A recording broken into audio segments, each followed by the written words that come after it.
Ya, Cek. Yuk, lanjut.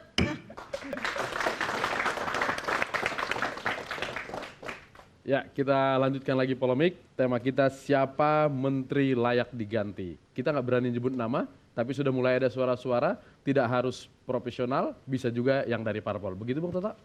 Siapapun bisa. yang menurut Presiden memang dianggap menjadi bottlenecking dalam proses pencapaian target-target dari pemerintahan. Ukurannya Sesimpel apa? itu menurut Ukurannya saya. apa? Ya, KPI-nya ada. Sekalipun Indra J. Piliang tidak mau kita ini masuk di kabinet, tapi kalau presiden mau, siapa saja bisa. Itulah makna prerogatif.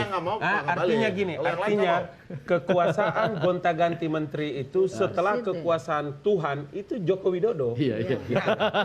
Jadi tidak bisa, tidak ada pengaruhnya dengan segala macam. Rapornya evaluasi Tidak ada pengaruh. Jadi saya ingin mengatakan, Jadi tidak usah Indra khawatir. Saya lakukan evaluasi lagi.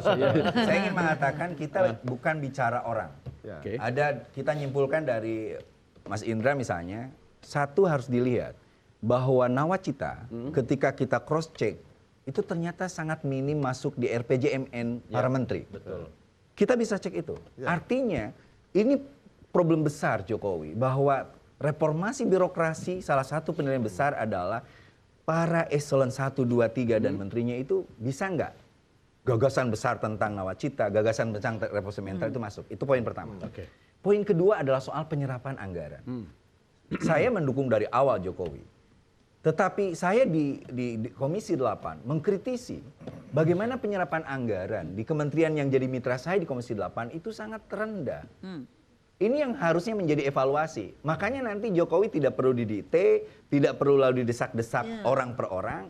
Tetapi ini soal bangsa dan negara dan kita dorong baik dari DPR, publik dan sebagainya agar ini loh. Makanya dulu saya masih ingat Pak Ngabalin bilang kalau bisa soal nawacita ketika Jokowi akhirnya jadi, ya udah itu diundang-undangkan atau apalah istilahnya Ngabalin ketika itu kan.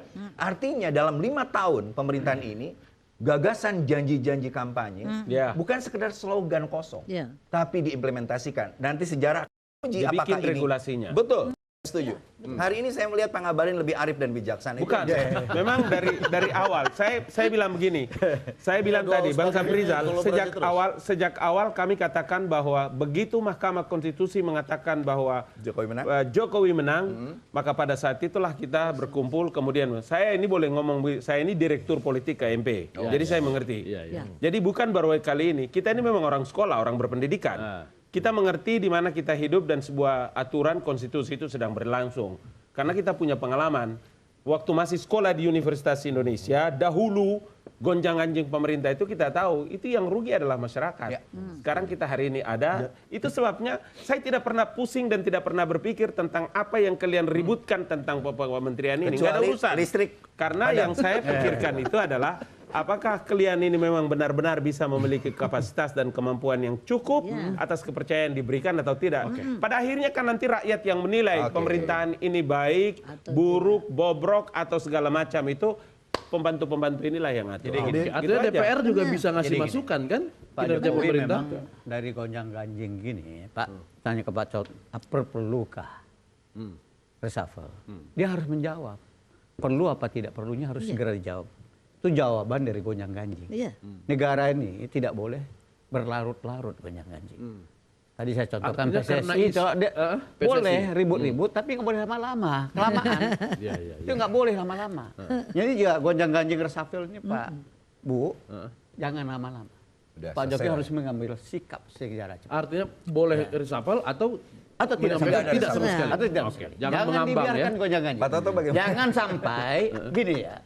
Ada partai yang ngebet ingin masuk kabinet. Ada juga partai yang ingin mengganti temannya sendiri dalam kementerian, mengganti temannya sesama koalisi maksudnya. temannya sendiri di dalam kabinet ini. Yang mendesak presiden, yang mau ultimatum presiden. Bukan berdasarkan kinerja. Tapi berdasarkan ketidaksukaan kepada orang per orang. Ini jangan terjadi. Oh, Hanura itu. Saya nggak menyebut partainya ya. Saya tidak menyebutkan partainya. Tapi saya Jangan setuju. sampai ada partai-partai dari teman koalisi ini. Makanya saya bilang teman koalisi ini yang ada di dalam ini, KH ini kita minta kompak. Sebentar, saya tanya satu pertanyaan aja. Dari tadi ngomong Menteri Agama, Menteri Olahraga maksudnya apa? Enggak, saya sampaikan Contoh di aja. paripurna. Oh, PSSI contohnya. Oh, gitu. Ini kan PSSI ini bukan hanya yang hidup hanya pemain bola aja. Iya, iya, iya. Tapi penonton bola, pedagangnya hidup, Iya. jutaan puluhan Baik. juta orang hidup. Bukan karena- Bisa juga bibit perpecahan kalau kita berlarut-larut. Papua menyatakan demikian ya. Iya. Kami kata Papua apa katanya? Kalau ini bola hidup mati bagi Papua itu. Iya. Ya. Nah, makanya saya kira, saya sarankan juga kepada yang menteri kita dari PKB, segera selesaikan PSSI ini. Jangan diperlarut. Dan kami minta Ya. dukungan juga Ya. agar mafia mafia sepak bola itu selesai juga. Baik. Oke? Oke. Jadi- Pak Taufik dulu. Jalan silakan berantas, silakan mafia berantas, tapi PSSI kisruh- jangan oke. diberantas gitu. Ya, silakan. Pak Taufik. Jadi Iya. begini, Apa? ada hal yang Ya. harus kita lihat persoalannya secara substantif dalam konteks reshuffle. Misalnya soal ngaji itu jangan terlalu dimasukkan dalam perusahaan. Saya dari Sudan barusan. Saya melihat di sana itu orang mengaji. Itu iramanya itu tidak seperti yang kelihatan, tapi ya irama Sudan hampir mirip dengan irama yang Jawa di sini. Yang paling penting itu adalah tartilnya benar. Menurut saya seperti itu. Jadi Ini itu pakai bahasa Jawa, Fik. Bahasa Jawa dipakai untuk mengaji. nah itu di Bukan Sudan seperti langgangnya. itu. Di Sudan tidak. Saya barusan dari sana. Belajar di sana saya bagaimana. Bukan, Saya bukan dari sana. substansinya adalah Pak Frijal ingin bilang bahwa menteri harus prioritas pada Tapi hal-hal gini, yang saya- substansional. Jangan genit. Jangan yang genit-genit Iya, gitu. iya, oke. Jangan karena itu saya Janganlah mengatakan yang jangan masuk ke seksi-seksi dalam begitu ya. seperti itu. Ya. Tetapi Itu yang begini, nggak perlu. di ya. dalam konteks kita ini adalah sebagai Yang baik aja kita belum tentu negara dengan beres kok. negara gini, negara presidensial dengan multipartai. Itu harus kita pahami, ya kan? Itu yang disebut oleh Mas Toto tadi. Begini, di dalam konteks itu adalah selalu ada persoalan antara parlemen dengan eksekutif. Di negara seperti di Amerika Latin. Dia tidak ada jalan keluar kalau ada stuck antara parlemen dengan Oke. eksekutif. Tetapi kalau di parlementer itu selalu ada, itu adalah mosi tidak percaya. Tetapi kalau ini tidak ada, karena itulah menurut saya yang paling baik dari pemerintahan dari eksekutif ini adalah dia menjaga irama tersebut dengan orang-orang partai politik yang banyak. Karena itulah adalah memuluskan parlemen, memuluskan pemerintahan karena ada yang menjaga di parlemen. Ya.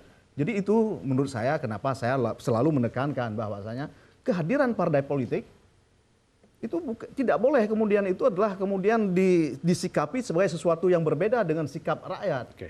Partai politik adalah rakyat. Tetapi dengan hadir partai politik di parlemen itu menjamin kemulusan program karena Tidak itu ada adalah jaminan. menjamin di dalam Harus klarifikasi. Tidak ada Saya orang jaminan. partai politik tapi tidak cocok kalau saya. Junior tuh mainkan coba itu. Ada yang karena begini.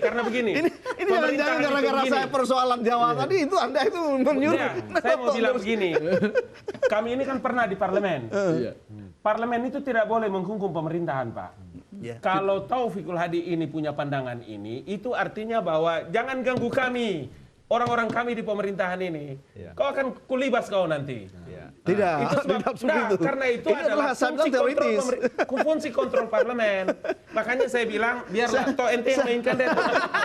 Saya Gimana, Bang? membicarakan itu adalah secara teoritis, Ya, ya kan? Apalagi, Tidak ada. Fakta berbicara Obama tidak memiliki parlemen mayoritas detik ini. Dan bukan pertama kalinya saja Presiden Amerika Serikat biasa Sering. saja menghadapi Tidak situasi ketika mayoritas parlemen di tidak Iya. mayoritas. Seringnya. Yang kedua kita buka fakta empiris. SBY merangkul 75,34% kekuatan bahkan diikat melalui sebuah ijtihad politik bernama Setgap yang baru pernah itu dimiliki oleh sebuah negara dalam sistem presidensial dalam sepanjang sejarah yang saya pelajari. Yang terjadi apa dengan ijtihad politik seperti itu? Tidak terjadi korelasi linier stabilitas politik dengan 75,34% kekuatan. 2 bulan berikut setelah pelantikan Pak SBY jilid kedua, langsung terjadi angket pansus Senturi. 8 bulan kemudian terjadi langsung angket mafia pajak. Tanpa kemudian Pak SBY bisa memenangkan pertarungan di parlemen. Bahkan sampai hari terakhir Senturi tidak selesai menurut saya tanda kutip. Oke. Artinya apa? Kita tidak berbicara kuantitatif. Oke. Logikanya juga ingin menjadi orang yang sehat tidak sebanyak-banyak kita makan karena yang muncul kemudian adalah lemak begitu kan. Ini, Tapi saya bagaimana ingin- menjaga irama itu saya sepakat. Bagaimana menjaga irama dengan tetap berkompromi terhadap partai-partai yang menjadi partai pendukung, tetapi menjaga irama dengan cara apa? Bukan menjaga secara kuantitatif. Bukan menjaga jumlah tapi tetap mengevaluasi secara objektif apakah kader partai itu bisa bekerja untuk rakyat atau tidak. Oke. Dan kalau tidak bisa bekerja, ya silakan pecat. Let's Itulah go, prerogatif let's go. presiden. Ya. Buang ke sampah. Gimana Pak Ref? Jadi kalau soal mengganti tadi saya bilang itu terserah sama presiden. Tapi tetap menjaga kekompakan dengan partai-partai pendukung. Menjaga kekompakan ini kalau Dengan dikurangi partai-partai marah, pendukung. bagaimana? Udah Bang Safrizal, tidak usah urus dia orang. Ya. Kita KMP aja nggak Ya. usah. Ini saya untuk kepentingan bangsa. Iya, iya, iya, Untuk iya. kepentingan bangsa dan negara. Makanya saya menasihati Pak Jokowi tetap usah. menjaga. Udah, Ini Pak. pengalaman kita pernah masuk Pak SBY. Karena dia tidak menjaga kekompakan itulah terjadi hak angket itu. Iya, iya. Ya, Udah, itu Bang. jadi hak angket. Apakah angket Senturi itu didukung termasuk PKS yang mendukung? Terjadilah hak angket. Dan itu. Golkar juga. Makanya saya minta Pak Jokowi menjaga kekompakannya. Bukan saya ingin mengurus. Udah Bang, nggak usah urus. Gimana? Siarkan aja Bang. Kalau pendapat saya pribadi ya Pak, Presiden Istana Negara mestinya bukan lagi tempat untuk pertemuan dengan pimpinan partai politik. Jadi sudah saatnya pintu istana itu ditutup sama sekali terhadap kehadiran mau paman saya yang datang dari PKS datang ke sana, tutup aja. Kalau bicara masalah politik, Presiden yang datang ke DPR lalu menyodorkan apa yang mau dilakukan di parlemen. Istana menurut saya itu adalah ruang untuk publik secara keseluruhan. Artinya untuk warga negara. Tidak semua orang Sikat, di Man. Republik Nggak benar ini, Man. tidak semua orang di Republik benar. ini itu terasosiasi dengan partai politik. Iya, iya. Partai ID hanya 20%. Artinya partai-partai politik itu hanya mewakili 20% publik. Ya. Menurut Partai ID ya, 80% rakyat Indonesia itu independen.